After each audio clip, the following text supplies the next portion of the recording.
Hi everyone, ఈరోజు మా village గుల్లకోటకి వచ్చినాం అనమాట. ఇక్కడ వచ్చేసి మనకు గోదావరి చాలా అద్భుతంగా ఉంటుంది. ఈ ప్రాజెక్టు నుంచి బ్యాక్ వాటర్ ఉంటాయి అనమాట. ఈ బ్యాక్ వాటర్ తోటి వ్యూ చూడండి, ఈ కొండలు అలాగే వాటర్తో సహా. ఇక్కడ ఏంటంటే చెట్లు చాలా సంవత్సరాల నుంచి మనకి ఏంటంటే వాటర్ ఉండడం ద్వారా అవన్నీ ఎండిపోయినాయి. ఇలా అంతా గ్రీనరీ ఉంటుంది. ఇక్కడ తాడి చెట్లు కానీ అవన్నీ మంచి వ్యూ ఉంటుంది. సూర్యాస్తమయం చూడండి, ఇప్పుడే ఆ మేఘాలు అడ్డం వచ్చినాయి, అప్పుడే ఇంకా లోపలికి వెళ్తున్నాడు సూర్యుడు.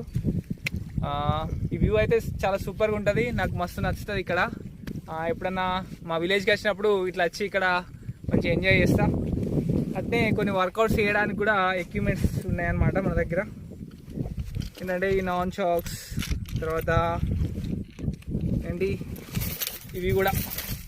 ఈ నేచర్కి వచ్చి ఇక్కడ మనం ఇలా ఎక్సర్సైజ్ చేస్తే మజా ఉంటుంది, మస్తు అనిపిస్తుంది.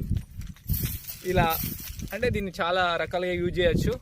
ఈ విధంగా ఇక్కడ వచ్చి చేస్తే ఇంకా ఫీల్ వేరే ఉంటుంది అనమాట. Okay, bye.